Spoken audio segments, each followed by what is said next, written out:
മറ്റൊരു ചോദ്യം, കാറിൽ മ്യൂസിക് പ്ലേ ചെയ്യുന്ന ഒരാളുടെ കൂടെ യാത്ര ചെയ്യാൻ പറ്റുമോ എന്നാണ്. ഒരിക്കലും പറ്റൂല.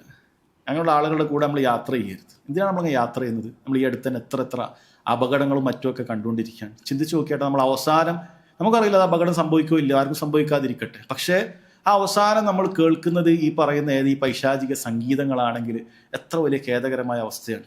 നമ്മൾ അവസാനമായിട്ട് ദുനിയാവെന്ന് കേട്ടു പോകുന്നത് ഹറാമായൊരു സംഗീതമാണ്. അപ്പം അതുകൊണ്ട് നമ്മൾ അങ്ങനെ ചെയ്യാതിരിക്കുക. ഇനി ബസ് പോലെയുള്ള ചില കാര്യങ്ങൾ നമ്മുടെ പരിധിപ്പെട്ട കാര്യമായിരിക്കില്ല, നമ്മൾ പറഞ്ഞാൽ ചിലപ്പോൾ നിർത്തിക്കൊള്ളുന്നില്ല. അപ്പം അങ്ങനെ നമ്മൾ കേൾക്കുന്നതിന് നമുക്ക് കുറ്റമില്ല, മനസ്സിലായില്ലേ? നമ്മളത് ആസ്വദിക്കാൻ കേൾക്കുന്നതല്ല, നമ്മളിങ്ങനെ കേവലം ഇസ്തിമാഉം തമ്മിൽ വ്യത്യാസം. നമ്മൾ കേവലം കേൾക്കുകയാണ്, നമ്മളായിട്ട് ലിസൺ ചെയ്യുന്നില്ല, കേവലം ഹിയറിംഗ് ആണ്. ഹിയറിങ്ങും ലിസണിങ്ങും വ്യത്യാസമുണ്ട്. അപ്പം അതിൽ നമുക്ക് കുറ്റം കിട്ടുന്ന കാര്യമല്ല. ഇപ്പം നമ്മൾ അങ്ങാടി പോകുമ്പോൾ അവിടെ പല പാട്ട് വെക്കുന്നുണ്ടാവും, ബാർബർ ഷോപ്പിൽ പോയി അവിടെ പാട്ട് വെക്കുന്നുണ്ടാവും.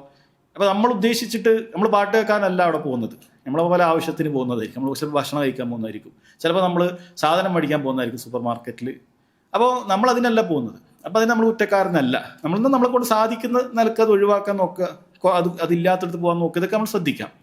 എന്നാൽ ഒരു ടൂർ പോവുക, അങ്ങനെ ഉണ്ടാവും. ചില ആൾ ടൂർ പോകുമ്പോൾ കമ്പനി പാട്ട് വെക്കും, പോകുന്ന മുതൽ പാട്ട് വെക്കും. അങ്ങനെ ആളുകളുടെ ടൂർ തന്നെ പോകരുത്. ഹറാം ആസ്വദിച്ചിട്ട് ടൂറാണ്, അത് ശരിയല്ല. അങ്ങനെയുള്ള ആളുകളുടെ കൂടെ പോകരുത് എന്നുള്ളതാണ്.